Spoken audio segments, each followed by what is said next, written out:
Power of One. Today, I'm going to be speaking with Senator Vincent Hughes. We're going to talk about a topic that is affecting so many Philadelphians, and it's affecting gun violence. What can we do to stop the gun violence in the city of Philadelphia? What can we do to decrease the gun violence in the city of Philadelphia? Welcome to the show, Senator. Senator Hughes, tell me a little bit about your background and some of the amazing things that you've done in the city of Philadelphia. Very, very kind of you. Well, born and raised in Philadelphia. If my wife lets me, I'll die in Philadelphia, especially West Philadelphia. But I'm not sure she's going to let me, so I don't know about that. We got a little bit of time before we figure that one out. But just someone who is very passionate about my city, believe it's the best city around. And I'm just going to do everything that I can do to fight for Philadelphians and the people who reside here, especially our young people,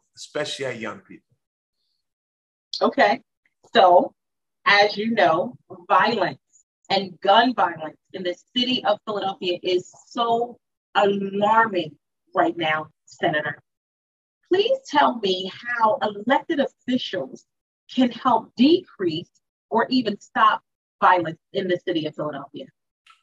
Well, first of all, I think it comes with the approach with elected officials, or quite frankly, with everyone, that this is an all-in conversation. Violence comes as a result, in many respects, of a neglect of a whole lot of other areas. And then that pain, that hurt erupts in violent activities. And so all of us are in this together, as is the case with most problems, but especially with the issues around violence. All of us are in this together, and we all have a role to play. It starts with the consciousness that says we can win on this. If we believe that we're doomed to failure, then that's all that's going to come as a result of this. We have to believe that we can win. Now, elected officials, what can elected officials do? We can clearly be champions. We can clearly be crusaders around trying to achieve communities that are nonviolent, that are not engaged in violent behavior. We have a responsibility to try to create the best laws, and we have a responsibility to be champions with respect to funding those initiatives that can prevent violent activities. It is a holistic approach. We got to make sure that our law enforcement officials are not encumbered with 19th century resources when we're dealing with a 21st century crisis. I was at a local police precinct a couple of years ago, and believe it or not, they were still typing their reports on a Selectric typewriter. Now, you're too young. Hold on, this is a compliment. You're too young to understand what a Selectric typewriter is, but that's the one with the little ball, and probably the students at LaSalle are too young as well, but probably that's the one with the little ball in the middle. When you hit the key typing, the ball turns to the letter that you want to type. And I said, wait a minute, you're not still, this is just like a artifact from the past that everyone here at the precinct, likes to have around. They said, no, we still use that. And this was just a few years ago. And so we have to have updated technology to make sure that we are utilizing the best we can to stop the violence, to, quite frankly, take the knuckleheads off the street. If you're committing bad behavior, if you're hurting communities, if you're hurting people, you can't still walk around the street while everyone else is trying to live and thrive and survive. So law enforcement must have updated equipment. Now, from elected official standpoint, we just appropriated out of Harrisburg $135 million to go to law enforcement all across Pennsylvania to give them the best equipment available. The criminals are utilizing the best technology. Our law enforcement must have the best technology as well. We must have our prosecutors be fully equipped to prosecute gun-related violence. Every prosecutor in Pennsylvania must have up-to-date statistics, must up-to-date information, up-to-date technology to prosecute gun-related violence. We just appropriated in Harrisburg $50 million. All of this is first-time funding. All this is brand new funding. It is a response, a legislative response to respond to the crisis. But I think the most important piece is the $105 million that we just secured for community-based violence prevention organizations, for neighborhood-based, community-based organizations that are working, that are on the ground, interacting with our young people, especially, providing them some hope, some opportunity, a belief that they don't have to choose these violent ends to realize themselves, that we must give them another path, another way.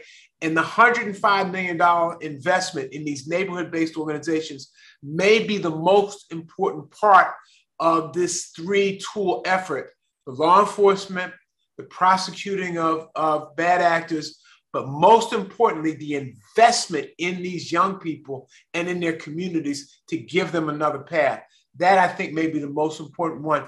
These funding mechanisms that I just talked about, this is all brand new money, never been done before in Pennsylvania, and especially at some very significant levels. We think this is going to make a dent in this fight. Okay, so now that you talk about new money, coming from Northwest Victim Services for 7 years and 7 months, it was serving victims for me was not a job, it was my passion. But I used to come up against brick walls all the time. One, I may have this victim or co-homicide survivor that needed to be relocated. I'm not talking about a week from now. I'm not talking about a month from now. Anybody that knows me, if they contact me, I'm going to move a mountain. I jump. That's what I do. So I would like to see more relocation funding available, because we want people to be able to say something if they see something. But I'm going to tell you right now, Senator, that's not happening. We can't point fingers at them because people are playing by some different rules today. It seems like there's no regard for human life. Think about that senior that lives by herself. Think about that teen that has to walk back and forth to school by him or herself. And they may not feel safe enough to say something. So hopefully we can get some relocation dollars for the community-based agencies to actually be able to, if they receive a call and say, listen, someone has said something because they saw a homicide, we need to put them up in a hotel in 5 minutes. So hopefully that funding will come forth. I'm hoping. Now, let me ask you a question. The guns that are in the city of Philadelphia, it boggles my mind that a 12-year-old, an 11-year-old can have a gun and shoot and kill someone. How are these guns getting into the city of Philadelphia? And you see on the news where someone was shot over 20 times. What kind of gun are you using? We're not where we're hunting. So speak to that issue for me. It is, so it's really a national phenomenon. The United States has more guns per capita than any other nation in the world. More guns per capita than any other nation in the world. It really makes absolutely no sense. We are out of touch with respect to how we deal with this issue compared to every other country in the world. And even some really bad actors all across the world don't have this kind of problem, this proliferation of firearms. So it's a national problem. Of course, Philadelphia winds up, as part of the nation, winds up dealing with that. And so in many respects, it's not just a Philadelphia, it's just not just a Philadelphia thing. You can get guns online. There are things called ghost guns. I'm sure you're familiar with that. The manufacture of guns, you can kind of almost go to Amazon, buy different parts, have them delivered to your home, and next thing you know, you can just put them together and you can have a weapon. Because, to be more specific, in Pennsylvania and Philadelphia does not have the right, according to state law, to create its own gun laws, to create its own way it polices guns. And no community in Pennsylvania has the right to create their own local gun law. That's called preemption. So consequently, we're hamstrung by the state of Pennsylvania and those gun rights activists to not allow the city to create its own gun laws. So we would therefore have things like lost and stolen, or many other ideas that would allow the citizens of Philadelphia to have a greater control over the proliferation of firearms. And so that goes back to the funding piece. And what I mean by that is that if you can't, what we said to legislators, it said, look, if you aren't going to allow us to do our own thing in Philadelphia, if you're not going to allow us to create our own laws in Philadelphia, then you must give us the funding so that we can fight this fight at a local level. So that goes back to the first issue, which I talked about, the funding piece. But this thing needs national attention. It really does need national attention because the proliferation of firearms, as I said, is larger in this country per capita than any other country in the world. And we just need some national support, but we also need the ability to make our local laws. And because what works for us in Philadelphia may not be what they need in some other rural community all across Pennsylvania. But I want to make sure that that you understand this and that everyone listening understands this. The rate of violent crime is going up in every county in Pennsylvania. In fact, FBI statistics show that the increase in violent crime in Pennsylvania is growing higher and faster in rural communities than it is in Philadelphia. Believe it or not, those legislators that represent rural portions of Pennsylvania that are preventing Philadelphia from having its own gun laws are preventing their own communities from having their own gun laws, and their own gun crisis, the own violence in their local communities is growing at a faster rate, at a higher level than in Philadelphia and any other of the major urban areas. Wow. Wow. Within our communities, I do believe that the trust has been broken between law enforcement and between our criminal justice system. How can we rebuild that? Sometimes people will not even go to law enforcement and say they were a victim of a crime. How do you think we can rebuild that trust? It is. We've got to work together on this. We're all in this piece together. We all have to work together. We all have to communicate with one another. And you know what? It's on everybody to rebuild that trust. It's on law enforcement to rebuild that trust. It's on folks in the neighborhood to rebuild that trust. And you know what? If you don't feel comfortable reporting a bad actor in your community to law enforcement, bring it to the local elected official. All right. And you can do that anonymously, an email, a note with no return address, a phone message with, which you just leave out that local information. Our responsibility is to take that information and communicate it to law enforcement. All right. And we can do that, and we can do that and protect the anonymity of someone who brings it to us. And so we've got to do it. And one thing that helps restore the trust is results. All right. If you see a change in behavior, if someone who is a bad actor is suddenly taken down, then that helps to restore. Again, much of this is personal. Much of this is breathing hope and life and opportunity into communities that have lost hope and lost and don't see their way out, don't see the opportunity. It's on all of us to support one another and embrace one another and breathe that hope and that life and that opportunity back into one another. When you see that happen, then you will see real change. All right. Then you will see a change in what's going on. A lot of these young people, they don't see it. They don't see the opportunity. They don't see the hope. A tremendous number of young people are trying to get away from this knuckleheads.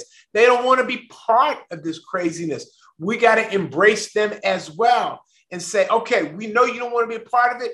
Go over here and do this. We'll secure you. We'll protect you while you go do that, while we try to deal with, as I said, the knuckleheads. So, you know, we're in this thing together.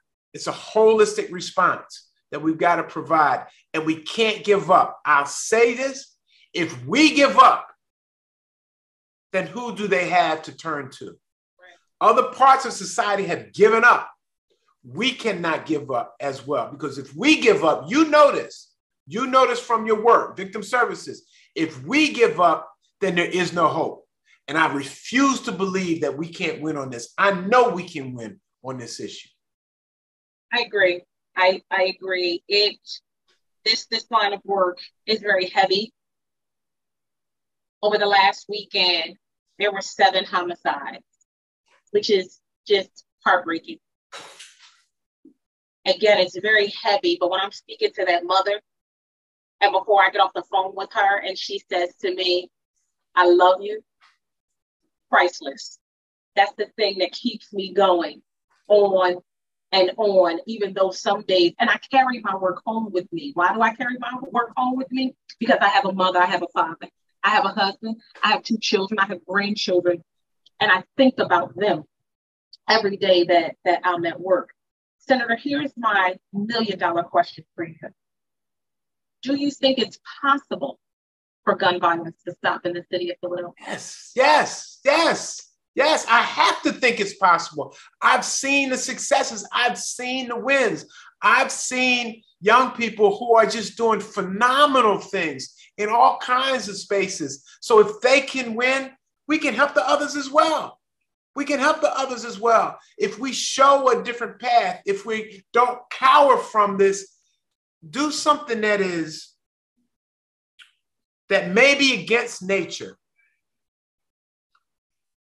We got to hold everybody accountable, okay? If you're doing something negative, you got to be held accountable for your negativity.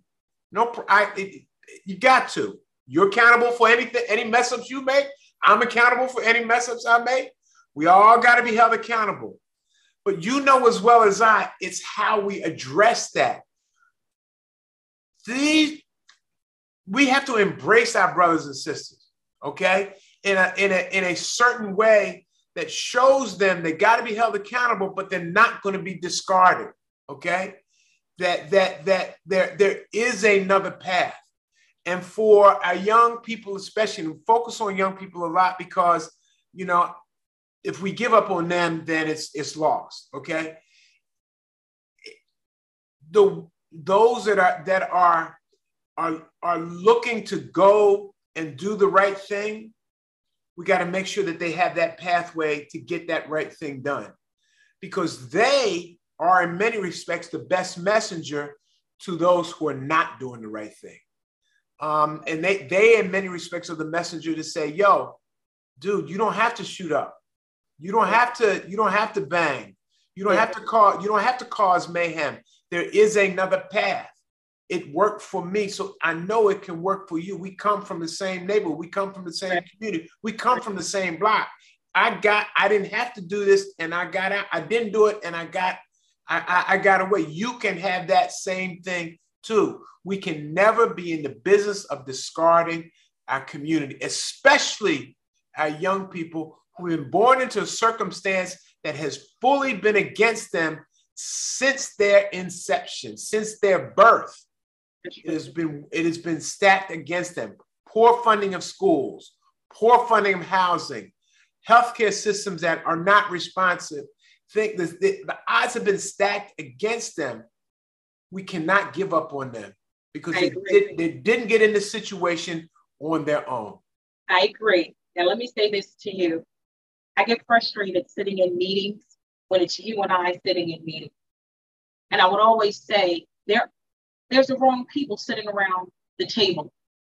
I had a mother that came into my office and said to me, Miss Nelson, I'm not surprised my son died this way. I raised him to be that thug. His nickname was Shooter. I love this mother.